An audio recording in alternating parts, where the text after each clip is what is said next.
Hello dear students, मैं रोहित गाल्यान एक बार फिर से आप सभी का आपके अपने चैनल रेडियन मेंसा पर स्वागत करता हूं। तो जितने भी students RRB group D exam की तैयारी कर रहे हैं उन सभी स्टूडेंट्स के लिए रीजनिंग का मास्टर बैच मैं स्टार्ट कर रहा हूं और इस बैच के माध्यम से आप अपना आरआरबी ग्रुप डी एग्जाम को टारगेट करते हुए रीजनिंग का पूरा सिलेबस जो है वो कंप्लीट कर पाएंगे। और जो रीजनिंग का सिलेबस मैं आपको कंप्लीट करवाऊंगा वो बिल्कुल रेलवे एग्जामिनेशन के लेटेस्ट पैटर्न के आधार पर करवाऊंगा, क्योंकि आप सभी जानते हैं कि हाल फिलहाल के अंदर जितने भी एग्जामिनेशन 2024 या 25 में रेलवे द्वारा करवाए गए हैं उनमें कुछ लेटेस्ट पैटर्न के क्वेश्चंस पूछे गए हैं, जिनको लेकर स्टूडेंट्स काफी परेशान भी रहे हैं। तो यदि मैं सिलेबस को जब कंप्लीट करने की जिम्मेवारी ले रहा हूं तो उसके साथ साथ यह भी जिम्मेवारी लूंगा कि जितने भी लेटेस्ट टाइप के क्वेश्चन हैं वो सारे आपके क्या है कवर करवाए जाएं। अब बच्चों साथ ही साथ आपको एक और चीज का ध्यान रखना है, वो बात क्या है कि जब तक आप पूरे तरीके से कंसेप्ट के साथ सीखकर पूरा वीडियो ध्यान से नहीं देखेंगे तो आपको कभी भी रीजनिंग जो है ना वो अच्छे तरीके से समझ नहीं आएगी। कई बच्चों की आदत होती है कि वीडियो को स्किप कर करके देखते हैं। अब स्किप करने से होता क्या है कि कुछ ऐसे इंपॉर्टेंट कंसेप्ट होते हैं जो आप क्या है उस वीडियो के मिस कर जाते हैं, जिसके कारण आने वाली क्लासेस में आपको क्या है प्रॉब्लम आती है। तो गलती से भी वीडियो को स्किप नहीं करना है, खासकर आज वाली वीडियो का, क्योंकि ये हमारे इस बैच की पहली वीडियो है और यह वीडियो आपके आने वाली क्लासेस की वीडियो से कहीं ज्यादा इंपॉर्टेंट होगी, क्योंकि इस वीडियो के माध्यम से मैं आपको इस बैच की कंप्लीट स्ट्रेटेजी के बारे में बताऊंगा और आपको किस तरीके से प्लान करना है वो सारी बातें हम डिस्कस करेंगे। तो आज का जो हमारा वीडियो है उसमें क्या रहेगा, आपका इंट्रोडक्शन रहेगा, सिलेबस के बारे में हम जानेंगे, क्लास टाइमिंग्स क्या होंगी और क्या हमारी स्ट्रेटेजी होगी और कौन सी बुक हमें रेफर करनी चाहिए। अब मैं इसमें यदि बात करता हूं बच्चों, देखिएगा सबसे पहले जब बात कर रहे हैं आरआरबी ग्रुप डी एग्जाम की, आरआरबी ग्रुप डी एग्जाम, अब जो आरआरबी ग्रुप डी का एग्जाम है उस एग्जाम के अंदर कुल मिलाकर कितने क्वेश्चंस आते हैं, तो बच्चों उसके अंदर कुल मिलाकर 100 क्वेश्चंस पूछे जाते हैं। कितने क्वेश्चन? कुल मिलाकर 100 सवाल आते हैं, 100 क्वेश्चंस आते हैं। अब इन क्वेश्चन को आप क्या है अलग अलग पार्ट्स में डिवाइड कर दें और वो अलग अलग पार्ट्स आपके क्या हैं ध्यान दीजिएगा। तो वो आपके अलग अलग सेक्शन, उसमें सबसे पहले आता है जनरल साइंस का सेक्शन, फिर आपका आ गया मैथ्स का सेक्शन, एक आपका आ गया रीजनिंग का सेक्शन और एक आपका आ गया जनरल अवेयरनेस और करंट अफेयर्स का सेक्शन। और इन सेक्शंस में से यदि मैं बात करता हूं तो सबसे ज्यादा जो क्वेश्चंस आते हैं ना वो रीजनिंग के आते हैं। रीजनिंग के आपके कुल मिलाकर कितने क्वेश्चन आते हैं? 30 क्वेश्चन आते हैं। तो यहां से हमें यह पता लगता है कि आरआरबी ग्रुप डी का जो एग्जाम है उसके लिए रीजनिंग एक जो है बड़ा ही इंपॉर्टेंट सब्जेक्ट है, यानी 100 में से 30 क्वेश्चंस तो आपके रीजनिंग ने ही कवर कर लिए। अब मैं साथ ही साथ आपके लिए एक और बड़ी इंटरेस्टिंग चीज कर देता हूं, और वो इंटरेस्टिंग बात क्या रहेगी बच्चों, थोड़ा सा ध्यान दीजिएगा। जब आपको पता है कि 100 में से 30 क्वेश्चन आपके रीजनिंग के आएंगे, और रीजनिंग एक ऐसा सब्जेक्ट है यदि आपने ईमानदारी के साथ किसी एक पर्टिकुलर टीचर से पढ़कर और एक ही बुक से प्रैक्टिस करके एडवांस क्वेश्चंस की जो लेटेस्ट टाइप के क्वेश्चन है वो प्रैक्टिस कर ली और उसके बाद जब आप एग्जाम देते हैं तो 100% गारंटी है कि रीजनिंग के अंदर आप 30 के 30 क्वेश्चंस को क्या कर सकते हैं, सही कर सकते हैं। और विश्वास कीजिएगा ये मैं मजाक में नहीं कह रहा हूं, बिल्कुल सीरियस बात कह रहा हूं। मैं ये भी नहीं कह रहा कि 30 में से 29, यानी इस बैच के माध्यम से भी मैं आपको ये बात कहूंगा कि जिस बच्चे ने A to Z मेरी वीडियो देख ली और मेरे अकॉर्डिंग प्रैक्टिस कर ली, मैं इस बात की गारंटी लेता हूं कि आप एग्जाम के अंदर 30 में से 30 क्वेश्चन जरूर सोल्व कर पाओगे। और वो 30 क्वेश्चन ना केवल आप सोल्व करोगे, वो 30 के 30 क्वेश्चन आपके एक्यूरेट भी होंगे, बिल्कुल सही होंगे। अब एक बात बताओ, 100 में से आपने यदि मान लीजिएगा 30 क्वेश्चन तो रीजनिंग के ही ठीक कर दिए, अब बचे कितने? बाकी सब्जेक्ट के 70 क्वेश्चन बचे हैं, यानी कुल मिलाकर 30 क्वेश्चन तो आपके सही हैं और बाकी 70 में से यदि आप 50 क्वेश्चन भी 45 से 50 क्वेश्चन भी आप सही करने में सक्षम रहते हैं तो 100% गारंटी है कि आपका सिलेक्शन डेफिनेटली होगा। और यह बात आप सभी जानते हैं कि जो आरआरबी ग्रुप डी एग्जाम है वो इतना आसान नहीं होने वाला है। करोड़ों बच्चों ने क्या है एग्जाम का फॉर्म भरा है, तो कहीं ना कहीं आपको मेहनत भी थोड़ी ज्यादा करनी होगी। आपका कंपटीशन उन बच्चों के साथ भी है जो कई सालों से अलग अलग एग्जामिनेशंस को टारगेट कर रहे हैं, और कई ऐसे भी बच्चे हैं जिन्होंने एसएससी जैसे एग्जाम्स को टारगेट किया है, टियर 1 के एग्जाम क्लियर किए हैं, टियर 2 के भी एग्जाम क्लियर किए हैं, पर उनका सिलेक्शन नहीं हुआ। अब लास्ट में वो क्या है, कहीं ना कहीं आरआरबी ग्रुप डी जैसे एग्जाम को भी टारगेट कर रहे हैं, जो कहीं ना कहीं आपकी मेरिट लिस्ट को हाई लेकर जाएंगे।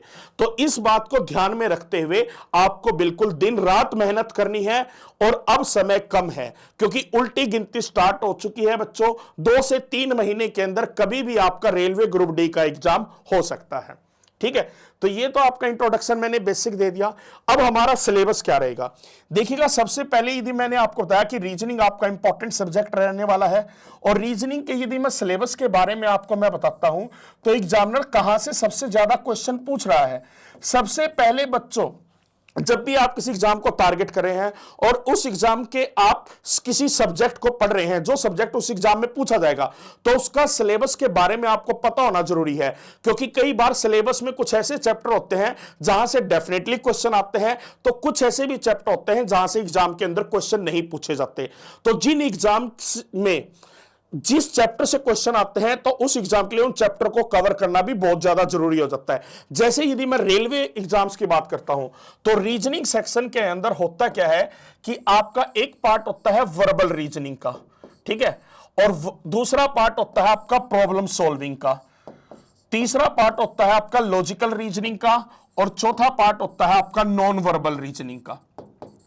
अब वर्बल रीजनिंग के अंदर आपके कौन से चैप्टर आते हैं मैं डिटेल में आपको बताऊंगा बच्चों। यानी वर्बल रीजनिंग के अंदर जो क्वेश्चन पूछे जाते हैं ना, वो आपके इंग्लिश अल्फाबेट के लेटर से रिलेटेड और नंबर के डिजिट से रिलेटेड होते हैं। यानी अंग्रेजी वर्णमाला के अक्षरों से संबंधित, और जो आपकी संख्याएं हैं उनके अंकों पर आधारित क्या है, वर्बल रीजनिंग में क्वेश्चन पूछे जाते हैं। चाहे वो कोडिंग डिकोडिंग के माध्यम से हो, चाहे एनालॉजी की बात कर ले, चाहे क्लासिफिकेशन की बात कर ले, चाहे हम क्या है सीरीज की बात कर ले। और यदि आप रेलवे एग्जाम को टारगेट कर रहे हैं, तो मैं आपको बता देता हूं, आजकल सबसे ज्यादा इंपॉर्टेंट जो पार्ट है वो आपका वर्बल रीजनिंग का ही पार्ट है। क्योंकि एग्जाम के अंदर सबसे ज्यादा क्वेश्चन आजकल जो आ रहे हैं वो वर्बल रीजनिंग से आ रहे हैं। और वहीं पर फिर दूसरे नंबर पर यदि मैं बात करता हूं तो प्रॉब्लम सॉल्विंग, जिसमें आपके ऐसे चैप्टर आते हैं डायरेक्शन एंड डिस्टेंस, दिशा एवं दूरी, ब्लड रिलेशन रक्त संबंध, ऑर्डर एंड रैंकिंग, क्रम परीक्षण, सीटिंग अरेंजमेंट, ठीक है ना, बैठक व्यवस्था। तो ये इंपॉर्टेंट चैप्टर हैं जो आपके किस में आते हैं, प्रॉब्लम सॉल्विंग में। लॉजिकल रीजनिंग के अंदर आपका ये लॉजिकल रीजनिंग का पार्ट जो है हम कह सकते हैं सबसे मोस्ट इंपॉर्टेंट ये है पहले नंबर पर, जिसमें सबसे ज्यादा क्वेश्चन आएंगे। दूसरे नंबर पर इस पार्ट से क्वेश्चन आएंगे, और तीसरे नंबर पर आपके इस पार्ट से क्वेश्चन आएंगे, जहां पर आपको लॉजिकल रीजनिंग के अंदर Venn diagram, syllogisms, statement and assumptions, पूर्ण धारणाएं, कथन एवं निष्कर्ष, कथन एवं तर्क, कथन एवं कार्यवाही, कोर्स ऑफ एक्शन, इस टाइप के क्वेश्चंस देखने को मिलेंगे। वहीं पर फिर मैं यदि बात करता हूं नॉन वर्बल रीजनिंग, अभी हाल फिलहाल में 2024 और 25 में जितने भी रेलवे एग्जाम्स हुए हैं, उन एग्जाम में खास बात देखी गई है कि नॉन वर्बल रीजनिंग से जो क्वेश्चन है ना वो बहुत कम आ रहे हैं। ठीक है ना, बिल्कुल आप कह सकते हैं 0 से 10% चांस है कि यहां से भी कोई क्वेश्चन बनेगा ही बनेगा। नॉन वर्बल रीजनिंग से क्या है, कम क्वेश्चन आ रहे हैं। पर यही स्टूडेंट अक्सर गलती करते हैं। क्या गलती करते हैं कि उन्होंने देखा कि आजकल पैटर्न ऐसा चल रहा है कि ये 10-11 चैप्टर ही आ रहे हैं, इनके अलावा मत पढ़ो, और वहीं पर वो सबसे बड़ी गलती कर रहे हैं। मैंने क्या कहा, सिलेक्शन उसी बच्चे का होगा जिसका रीजनिंग में स्कोर कम से कम 90% होगा। क्योंकि हर कोई जो आज से कई साल पहले से तैयारी कर रहा है, बच्चा जो अदर एग्जाम की भी तैयारी कर रहा है, वो बड़ी आसानी से मैथ और रीजनिंग जैसे सब्जेक्ट में 90% स्कोर कर लेगा। तो आपके लिए कहीं ना कहीं इस एग्जाम में 90% स्कोर करना बहुत ज्यादा जरूरी है, खासकर मैथ और रीजनिंग के अंदर। तब जाकर आप कहीं ना कहीं कंपटीशन में बने रहेंगे। तो जो बच्चे अक्सर कई बार क्या होता है, वो सोचेंगे 10-12 चैप्टर हम कर लेते हैं, बाकी वहीं से हमारा काम चल जाएगा, पर ऐसा नहीं होता है। हाल फिलहाल का मैं अभी एग्जांपल देता हूं, आरआरबी एनटीपीसी 2025 में अभी जो पेपर हुआ है, ग्रेजुएट लेवल का जो पेपर हुआ, आरआरबी एनटीपीसी 2025 में जो पेपर हुआ है, हाल फिलहाल अभी कुछ दिन पहले ही जो पेपर हुआ है, उसमें कंडीशनल कोडिंग के क्वेश्चन आए हैं। और कई बच्चों को तो कंडीशनल कोडिंग का पता ही नहीं है कि कंडीशनल कोडिंग होती क्या है। वहीं पर यदि आपको कहीं ना कहीं संदेह है, तो आरआरबी एनटीपीसी के मेरे पढ़ाई हुए फाउंडेशन बैच में जाकर देख लेना, मैंने कंडीशनल कोडिंग पढ़ाया था। यानी हर बार मैं स्टूडेंट को यही बात बोलता हूं कि यदि आपको सिलेक्शन लेना है, यदि आपको 100% ये गारंटी के साथ सोचना है कि मेरा सिलेक्शन होना ही होना चाहिए, तो सबसे पहले आपकी मॉरल ड्यूटी बनती है कि आपको सिलेबस को पूरा कंप्लीट करना होगा। ठीक है, अब आते हैं सिलेबस पर। हमारा सिलेबस क्या होगा बच्चों, देखिएगा। सबसे पहले मैंने आपको बता दिया वर्बल रीजनिंग ये अलग अलग है, तो उसमें सबसे पहले आपके कुल मिलाकर जो है ना 23 चैप्टर हैं, जिसमें पहला चैप्टर आपका बनता है कोडिंग और डिकोडिंग का। कोडिंग और डिकोडिंग चैप्टर के अंदर कुल मिलाकर हम 7 टाइप पढ़ेंगे, और इन 7 में से मैं आपको बता भी देता हूं कौन कौन से टाइप जो है ना वो बहुत ज्यादा इंपॉर्टेंट है। 100% है कि नंबर कोडिंग से एक क्वेश्चन आपको जरूर देखने को मिलेगा। और आजकल जो मैं बता रहा हूं एक कंडीशनल कोडिंग अभी हाल फिलहाल काफी ट्रेंडिंग में चल रहा है रेलवे एग्जाम्स में, जहां पर नए टाइप के क्वेश्चन आपसे पूछे गए हैं, और कई हैरान है इस बात को लेकर कि कंडीशनल कोडिंग होती क्या है, या उससे पहले उसके बारे में उनको नहीं पता। पर कंडीशनल कोडिंग मैंने अपने आरआरबी एनटीपीसी के फाउंडेशन बैच में भी पढ़ाई थी, और कहा था यहां से भी क्वेश्चन आ सकता है। तो हम क्या है बच्चों, जहां से डेफिनेटली क्वेश्चन आएगा वो तो पूरा जोर लगाकर मैं पढ़ाऊंगा ही पढ़ाऊंगा, साथ ही जहां से क्वेश्चन आने के चांसेस कम है हम वो पार्ट भी कवर करेंगे, पर उस पर हम एक्स्ट्रा जोर नहीं देंगे। पर कम से कम वो पार्ट हमें क्यों कवर करना है कि यदि गलती से एग्जाम में वहां से क्वेश्चन आ जाता है तो हम क्या है कम से कम वहां से क्वेश्चन को आसानी से अटेम्प्ट कर सके। अब यहां पर मैं बात करता हूं नंबर कोडिंग के अलावा और जो इंपॉर्टेंट होगा वो आपका क्या होगा, अल्फाबेट कोडिंग यानी वर्णमाला कोडिंग, जब अक्षरों को अक्षरों में ही कोड किया जाता है। ठीक है, और कहीं ना कहीं ये जो चैप्टर है ना कोडिंग डिकोडिंग का, ये आपके लिए ना आजकल कोडिंग डिकोडिंग के क्वेश्चन डायरेक्टली देखने को कम मिल रहे हैं एग्जाम्स के अंदर, पर इन्हीं से रिलेटेड जो आपके अगले चैप्टर है, जैसे मैं बात करता हूं एनालॉजी यानी सादृश्यता, क्लासिफिकेशन वर्गीकरण, या सीरीज श्रृंखला, इन चैप्टर में काफी ऐसे लॉजिक यूज होते हैं जो आपके कोडिंग डिकोडिंग चैप्टर के अंदर आपको सीखने को मिलेंगे।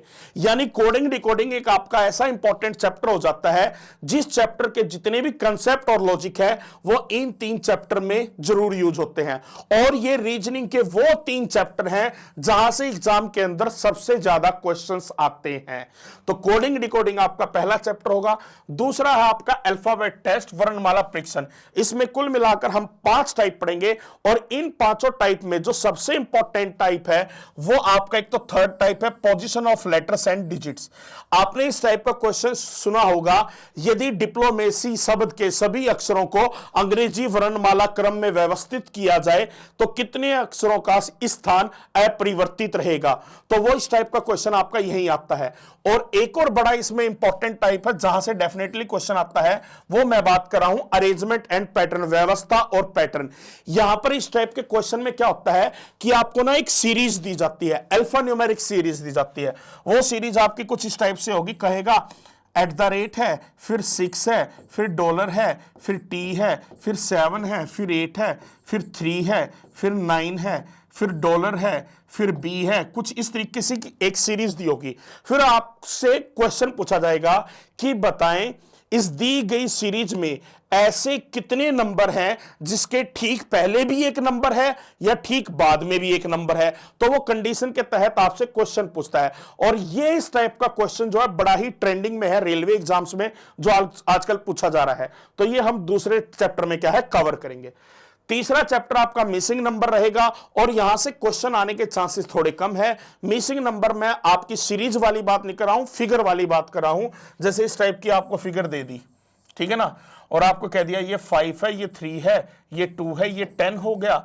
तो बताओ यहां पर यदि ये 1 4 7 है तो ये आपका यहां पर क्वेश्चन मार्क की जगह क्या आएगा। आजकल कम देखने को मिल रहा है, पर इसको भी हम क्या है कवर करेंगे। फिर आता है सिंबल एंड नोटेशन, ये भी चैप्टर आपका बड़ा ही इंपॉर्टेंट है, बोर्ड मार्क्स से रिलेटेड ये चैप्टर है। जैसे आपने क्वेश्चन देखे होंगे, यदि प्लस की जगह माइनस आ जाए, माइनस की जगह डिवाइड आ जाए, ये इस टाइप का चैप्टर है। तो इसमें 2 टाइप आपके बड़े इंपॉर्टेंट है। पहला टाइप जहां पर साइनों को चेंज किया जाता है, और दूसरा जिसमें इंटरचेंज किया जाता है। तो ये बड़े ही 2 इंपॉर्टेंट टाइप है जहां से एग्जाम के अंदर श्योर शॉर्ट क्वेश्चन बनता ही बनता है। इसके बाद आता है सीरीज। सीरीज बहुत ही ज्यादा इंपॉर्टेंट चैप्टर है बच्चों एग्जामिनेशन पॉइंट ऑफ व्यू से। कम से कम आप ये लगाकर चलिएगा 30 में से 4 से 5 क्वेश्चन आपको केवल इसी चैप्टर से देखने को मिलेंगे। और इस चैप्टर के अंदर आपका सबसे इंपॉर्टेंट यदि कोई टाइप है जहां से क्वेश्चन आएगा, तो मैं कहूंगा ऐसा कोई भी टाइप नहीं है जो इंपॉर्टेंट ना हो, हर टाइप से क्वेश्चन आएगा। नंबर सीरीज से भी क्वेश्चन आएगा, एक क्या दो भी आ सकते हैं। अल्फाबेट सीरीज, वर्णमाला श्रृंखला, यहां से भी 1 से 2 क्वेश्चन आ सकते हैं। कॉन्टिन्यूअस पैटर्न सीरीज, निरंतर पैटर्न श्रृंखला, यहां से भी क्वेश्चन आपका बनता ही बनता है। और अल्फा न्यूमेरिक सीरीज, अब अल्फा न्यूमेरिक सीरीज होती क्या है बच्चों, देखो ये बताता हूं मैं इस टाइप का, जैसे मैंने कहा A1 B2, यानी लेटर और नंबर दोनों को कंबाइन करके क्या है सीरीज बन गई, वो अल्फा न्यूमेरिक सीरीज होती है, अक्षरांकीय श्रृंखला होती है। यहां से भी आपका क्वेश्चन बनता ही बनता है। अब कहेंगे सर ये तीसरा टाइप छोड़ दिया, मैं क्या कह रहा हूं बच्चों, पिछले 2 साल में एसएससी के एग्जाम में यहां से काफी क्वेश्चन पूछे गए हैं, पर रेलवे एग्जाम में अभी तक ऐसा क्वेश्चन देखने को नहीं मिला। ठीक है, पर बच्चों जब आप यदि थोड़ा सा एग्जाम्स के पैटर्न को देखें तो रेलवे एग्जाम्स का जो पैटर्न होता है ना, वो अक्सर पूछता क्या है, रेलवे एग्जाम में अक्सर उसी टाइप के क्वेश्चन पूछे जाते हैं जो पिछले 1-2 साल में एसएससी एग्जाम में पूछे गए हैं। तो अभी तक तो आपका इस टाइप का क्वेश्चन जो है ना एग्जाम में नहीं आया है, पर मुझे पूरा विश्वास है आने वाले एग्जाम्स में, रेलवे के जो भी एग्जाम्स है उनमें इस टाइप का क्वेश्चन जरूर देखने को मिलेगा। और ये चैप्टर के साथ ही हम क्या है कवर करेंगे। एनालॉजी, एनालॉजी भी आपका इतना इंपॉर्टेंट चैप्टर है, यहां से भी 5-6 क्वेश्चन डेफिनेटली बनते ही बनते हैं। वर्ड एनालॉजी से भले ही क्वेश्चन आए, नंबर एनालॉजी से 100% क्वेश्चन आएगा आपका। ठीक है, उसके अलावा नंबर पेयर और सेट एनालॉजी, यहां से भी 100% क्वेश्चन आएगा। ऑपरेशनल नंबर एनालॉजी, ये क्या है, आजकल आपने इस टाइप का क्वेश्चन देखा होगा, x 18 13 क्वेश्चन मार्क 13 y, बताओ x और y की वैल्यू क्या होगी, फिर आपको 4 ऑप्शन दिए होंगे। यह आपका ऑपरेशनल नंबर एनालॉजी है, यानी जो ऑपरेशन इन 2 नंबर्स के बीच है वो सेम ऑपरेशन इन 2 नंबर्स के बीच है, तो उसी ऑपरेशन के तहत तो x और y की वैल्यू निकालनी पड़ती है बच्चों। और ये क्वेश्चन रेलवे एग्जाम में काफी ट्रेंडिंग में चल रहा है, तो ये भी आपका इंपॉर्टेंट हो गया जो एग्जाम में आएगा। अल्फाबेट एनालॉजी से भी क्वेश्चन आएगा, अल्फाबेट पेयर एनालॉजी से भी क्वेश्चन आपका बनेगा, यानी वर्णमाला युग्म सादृश्यता। ठीक है ना, फिर आपका क्या है बच्चों, ऑपरेशनल अल्फाबेट एनालॉजी, जैसे आपका ऑपरेशनल नंबर एनालॉजी है वैसे ही अल्फाबेट एनालॉजी होता है। उसके अंदर क्वेश्चन ऐसे होते हैं बच्चों, आपका हैशटैग GKM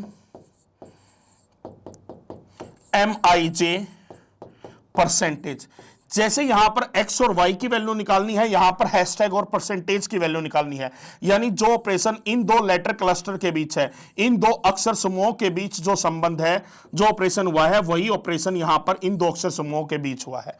और अल्फा न्यूमेरिक एनालॉजी, ये भी बड़ा एग्जाम के अंदर आ रहा है, तो मैं गारंटी के साथ कह रहा हूं बच्चों 6 से 7 क्वेश्चन आपको तो यहीं से देखने को मिलेंगे एनालॉजी से।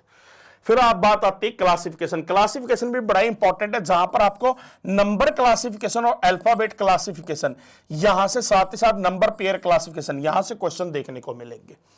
उसके अलावा और कौन कौन से चैप्टर है, डायरेक्शन एंड डिस्टेंस, दिशा एवं दूरी, डायरेक्शन एंड डिस्टेंस से रेलवे के हर एग्जाम में 1 से 2 क्वेश्चन देखने को मिला है। और जो क्वेश्चन ज्यादातर आ रहा है वो किस पर आधारित आ रहा है, दूरी से संबंधित, यानी डिस्टेंस रिलेटेड क्वेश्चन आ रहा है। उसके अलावा दूसरे टाइप का जो क्वेश्चन आ रहा है वो पोजीशन से रिलेटेड, यानी स्थिति से संबंधित। तो ये 2 टाइप के इंपॉर्टेंट क्वेश्चन है जो डायरेक्शन एंड डिस्टेंस से बार बार रेलवे एग्जाम्स में पूछे जा रहे हैं। साथ ही साथ यदि मैं बात करता हूं ब्लड रिलेशन की, रक्त संबंध की, ब्लड रिलेशन के अंदर एक आपका रिलेशन पजल, संबंध पहेली और एक कोडेड पजल, ये दोनों टाइप बड़े ही इंपॉर्टेंट है।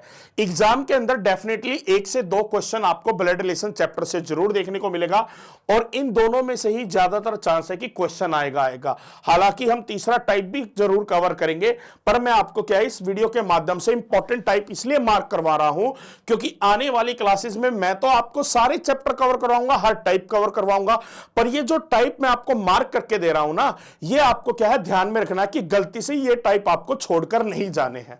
फिर उसके हम बात करते हैं ऑर्डर टेस्ट एंड रैंकिंग में, तो इसमें कंपैरिजन बेस्ड जो रैंकिंग है ना वो बड़ी ही क्या है देखने को मिल रही है, और साथ ही साथ ऑर्डर बेस्ड यानी क्रम पर आधारित, ये दोनों इंपॉर्टेंट टाइप ज्यादातर एग्जाम में देखने को मिल रहे हैं। और एक और बात देखी गई है, रैंकिंग का काफी हल्के लेवल का क्वेश्चन रेलवे एग्जाम्स में आ रहा है, यानी काफी ईजी लेवल का आ रहा है। फिर उसके बाद हम बात करते हैं सीटिंग अरेंजमेंट, एक और बड़ा ही इंपॉर्टेंट चैप्टर। 100% आपके एग्जाम में एक क्वेश्चन लीनियर अरेंजमेंट से होगा तो एक क्वेश्चन आपका सर्कुलर अरेंजमेंट से होगा। यानी आप कह सकते हैं कि सीटिंग अरेंजमेंट से कम एग्जाम के अंदर आपको 2 क्वेश्चन जरूर देखने को मिलेंगे। फिर उसके बाद हम बात करते हैं पजल्स, ये भी बड़ा इंपॉर्टेंट है और पजल के अंदर ये पहले तीनों टाइप की पजल बड़ी ही इंपॉर्टेंट है और इन 3 में से कम गारंटी के साथ मैं आपको कह रहा हूं कि 2 पजल आपके एग्जाम में जरूर आएंगी, चाहे वो बॉक्स की पजल हो, चाहे फ्लोर की पजल हो, चाहे आपका शेड्यूल बेस्ड पजल हो। शेड्यूल बेस्ड पजल में क्या होता है, जैसे आपका सोमवार से शुक्रवार 6 प्रोफेसर हैं, अलग अलग दिन भाषण देते हैं, कुछ इस टाइप के क्वेश्चन आपके होते हैं, तो पजल में वो शेड्यूल बेस्ड पजल होती है वो, ठीक है ना, या ईयर्स का दे दिया। तो ये तीनों इंपॉर्टेंट टाइप के पजल है जो बार बार रिपीटेडली रेलवे एग्जाम में आ रही है, उनमें से कम 2 पजल तो जरूर आएंगे, तीनों आ जाए तो कोई बड़ी बात नहीं है। फिर उसके बाद आता है क्रिटिकल रीजनिंग। क्रिटिकल रीजनिंग, अब मैं यदि बात करता हूं, देखो हाँ, पजल्स के बाद आपका आएगा data sufficiency. Data sufficiency RRB group D exam के लिए बड़ा ही इंपॉर्टेंट चैप्टर है। Data sufficiency RRB group D exam के लिए बड़ा ही इंपॉर्टेंट चैप्टर है, जहां से एग्जाम के अंदर क्या है, क्वेश्चन आने के पूरे चांसेस होते हैं। इसके बाद फिर आपकी मैं बात करता हूं क्रिटिकल रीजनिंग। क्रिटिकल रीजनिंग पे मैं जाऊं उससे पहले आपका क्या है, बीच में 14 और 15 2 चैप्टर रह गए और 14वां चैप्टर जो है वो आपका क्या है बच्चों, लॉजिकल वेन डायग्राम, वेन आरेख, जहां से आपका क्वेश्चन आ भी सकता है, नहीं भी आ सकता है। और एक चैप्टर और आपका बीच में रह गया 15वां चैप्टर, वो रह गया सिलॉक्स का, ठीक है ना। यहां से भी 100% आपका एग्जाम के अंदर क्वेश्चन आएगा।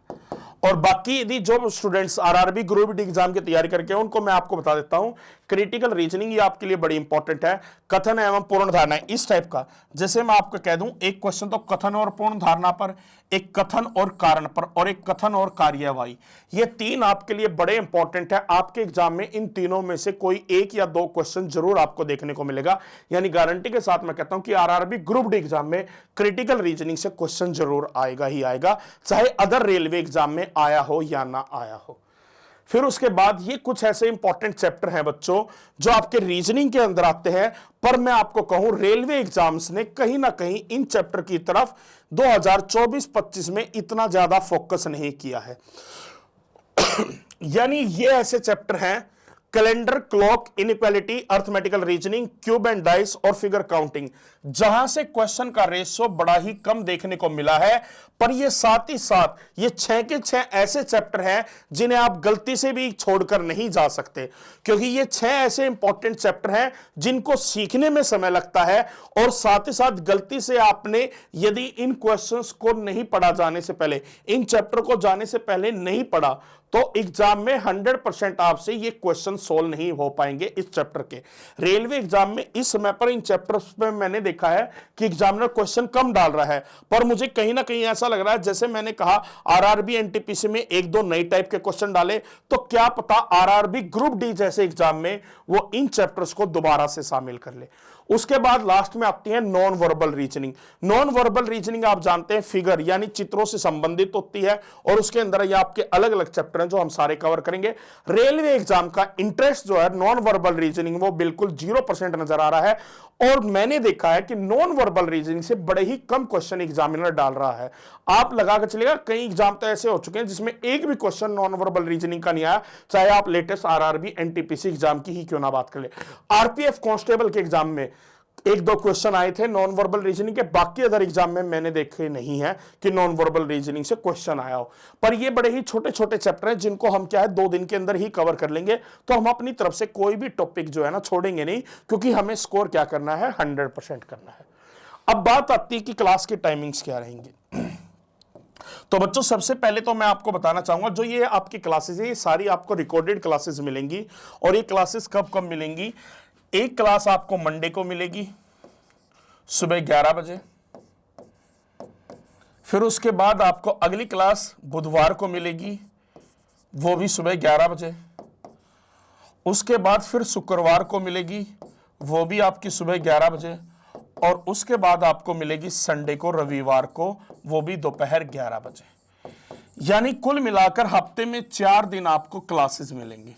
ठीक है, अब आपके पास जो समय है उस समय के बीच में रीजनिंग आपको क्या है बड़े ही डिटेल तरीके से और बड़े ही अच्छे कंसेप्ट्स के साथ और साथ ही साथ अच्छे ज्यादा से ज्यादा क्वेश्चंस की प्रैक्टिस के साथ क्या है कवर करवा दूंगा, ठीक है ना। तो क्लास टाइमिंग आप ये रहेगी, यदि गलती से आरआरबी ग्रुप डी एग्जाम का जल्दी से नोटिफिकेशन आ जाता है तो उस बात को मद्देनजर रखते हुए मैं क्या करूंगा कि इस सिलेबस को थोड़ा सा जल्दी से जल्दी कंप्लीट करवा दूंगा। जहां अभी आपकी हर एक हफ्ते में 7 दिन में 4 क्लास आ रही हैं, तो उसका रेशो बढ़ाकर हम हर एक दिन क्या है एक क्लास कर देंगे जैसे ही नोटिफिकेशन आता है। और यदि अगले 2 से 3 महीने तक कोई भी नोटिफिकेशन नहीं आता है ग्रुप डी एग्जाम का, तो तब तक हमारा सिलेबस 100% कवर हो जाएगा। और जैसे ही नोटिफिकेशन आएगा फिर मैं आपको आरआरबी ग्रुप डी के लिए एक प्रैक्टिस बैच लेकर आऊंगा मॉक टेस्ट स्टाइल में, जहां पर हम क्या है बच्चों एग्जाम स्टाइल प्रैक्टिस करेंगे। ये क्लास टाइमिंग रहेगी। अब आपको कंटेंट की प्रैक्टिस कहां से करनी है, देखिएगा सारी जो मेरी वीडियो होंगी उनकी वीडियो के माध्यम से आप बिल्कुल मैं स्टार्टिंग से स्टार्ट करूंगा चैप्टर वाइज और टाइप वाइज। जैसे जैसे मैं चैप्टर आपको कंप्लीट करवाता जाऊं और जिस चैप्टर का मान लीजिएगा पहले दिन यदि मैं बात करूं, जैसे हमारी पहली वीडियो जो होगी अगली, ये पहली वीडियो, दूसरी वीडियो में मैं कोडिंग डिकोडिंग का नंबर कोडिंग आपको पढ़ाऊंगा। नंबर कोडिंग का टाइप जैसे ही मैंने फिनिश किया, क्लास के अंदर जो भी मैंने आपको पढ़ाया वो आपको जो नोट्स हैं, जितने भी मैं आपको चीजें पढ़ाऊंगा उसकी जो नोट्स की पीडीएफ है वो आपको टेलीग्राम चैनल रेडियन मेंसा का टेलीग्राम चैनल ज्वाइन कर लेना, वहां पर आपको पीडीएफ मिल जाएगी, वहां से आप अपने नोट्स प्रिपेयर कीजिएगा। पर जब तक आप अपनी तरफ से क्वेश्चंस की प्रैक्टिस नहीं करेंगे तो आपकी स्पीड नहीं बढ़ेगी और ना ही आपको क्या है एक्यूरेसी में कुछ सुधार देखने को मिलेगा। तो आपको क्या करना है, जैसे ही मैंने आपको किसी चैप्टर का कोई टाइप कवर कराया है, साथ ही साथ उस चैप्टर के उस टाइप के सारे क्वेश्चंस की आप क्या है प्रैक्टिस कर लो। और प्रैक्टिस कहां से करनी है बच्चों, तो जैसा मैंने आपको बताया पिछली वीडियो में, इस वीडियो में भी, इसी हफ्ते के अंदर रेलवे की, बिल्कुल रेलवे की सबसे लेटेस्ट बुक आ रही है, जिस बुक के अंदर 2025 के इवन 10 दिन पहले जो आरआरबी एनटीपीसी का एग्जाम खत्म हुआ है उसके भी क्वेश्चन मैंने क्या है इंक्लूड की है। और इस हफ्ते के अंदर ये बुक आपको मार्केट में अवेलेबल हो जाएगी। दोनों लैंग्वेज में आ रही है, इंग्लिश में भी और हिंदी में भी। बच्चों जिसको इंग्लिश में लेनी है वो इंग्लिश में ले, जिसको हिंदी में लेनी है वो हिंदी में परचेज करे। अब हमारी स्ट्रेटेजी क्या होगी, तो बच्चों स्ट्रेटेजी बड़ी ही सिंपल है। स्ट्रेटेजी बड़ी ही सिंपल कैसे है, ध्यान दीजिएगा। सबसे पहले आपको क्या करनी है बच्चों, शांति के साथ सभी क्लास क्या है अटेंड करनी है। क्लास के अंदर सारे कंसेप्ट्स आपको अच्छे से समझने हैं। जैसे ही जो कंसेप्ट्स मैं आपको टाइप वाइज बताऊंगा उन टाइप वाइज कंसेप्ट्स को क्या करना है, अपने अपने माइंड के अंदर क्लियर करना है। और उन क्लास के कंसेप्ट्स के माध्यम से जो मैं पीडीएफ नोट्स आपको दूंगा उस पीडीएफ नोट्स से आपको अपने फेयर नोट्स क्रिएट करने हैं। आपको फिर क्या है, एक साफ कॉपी लेनी है और अपने फेयर नोट्स बनाने हैं। ये फेयर नोट्स बनाने क्यों जरूरी है कि जो मैंने क्लास में पढ़ाया वो आपने साथ ही साथ उसी दिन क्या है रिवाइज कर लिया, ठीक है ना। कोई भी जैसे एक चैप्टर पढ़ाया मैंने, उसके सारे कंसेप्ट मैं टाइप वाइज आपको पढ़ाऊंगा, तो वो कंसेप्ट आपके जैसे ही क्लियर होते हैं तो फिर जो मैंने पढ़ाया उसके जो पीडीएफ नोट्स हैं वो आपको टेलीग्राम चैनल पर मिल जाएंगे और उससे आप दोबारा क्या अपने फेयर नोट्स बना लोगे। फिर आपको क्या करना है, उसी टाइप के क्वेश्चंस की क्या करनी है, क्वेश्चंस की प्रैक्टिस करनी है। और प्रैक्टिस कहां से करनी है, प्रैक्टिस के लिए जो बुक मैंने आपको रिकमेंड करनी है उन बुक से क्या है आप प्रैक्टिस कर लीजिएगा। मैं आपको देखिएगा बच्चों विश्वास के साथ कह रहा हूं, जो बुक मैं आपको बता रहा हूं उससे बेटर बुक आपको और अपडेटेड बुक पूरी मार्केट में नहीं मिलेगी। इस बात का मेरा पहली बार बिल्कुल चैलेंज के साथ आपको कह रहा हूं, जिसमें 2025 एनटीपीसी के भी पेपर इंक्लूड किए हों, ठीक है। तो उससे क्या आपको बुक से साथ ही साथ प्रैक्टिस करनी है। फिर तीसरा, फिर उसके बाद आपको क्या करना है बच्चों, जैसे ही आपका कंप्लीट सिलेबस हो जाता है, जैसे ही आपका कंप्लीट सिलेबस हो जाता है तो कंप्लीट सिलेबस होने के बाद फिर मैं आपके लिए क्या है एक प्रैक्टिस बैच लेकर आऊंगा। और उस प्रैक्टिस बैच के अंदर हम क्या है मिक्स प्रैक्टिस करेंगे, ठीक है ना। मिक्स प्रैक्टिस कैसे, जैसे एग्जाम में क्वेश्चन जो आते हैं मिक्स आते हैं हर चैप्टर के, ये तो नहीं एक ही चैप्टर के 10 क्वेश्चन आते हैं, तो सारे चैप्टर्स के मिक्स क्वेश्चन के मिक्स प्रैक्टिस करेंगे बिल्कुल एग्जाम स्टाइल। और उसमें आपके क्या है बच्चों स्पीड डेफिनेटली क्या है बढ़ जाएगी। तो आपको इसी पर फोकस करना है। यानी सबसे पहले जो मैं क्लासेस ले रहा हूं उससे कंसेप्ट क्लियर करो, साथ ही साथ अपने नोट्स बनाओ, और जो बुक आपको बताई है उस बुक से उन्हीं टाइप के क्वेश्चंस के प्रैक्टिस करो। और जैसे ही सिलेबस कंप्लीट होगा तो मैं एक प्रैक्टिस बैच लेकर आऊंगा, बिल्कुल एग्जाम स्टाइल, और वहां से आपको मैं गारंटी के साथ कहता हूं कि आप रीजनिंग में मास्टरी हासिल कर लेंगे और आपका एग्जाम के अंदर रीजनिंग का एक भी क्वेश्चन क्या है गलत नहीं होगा। तो उम्मीद है आज का वीडियो आप सभी को पसंद आया होगा।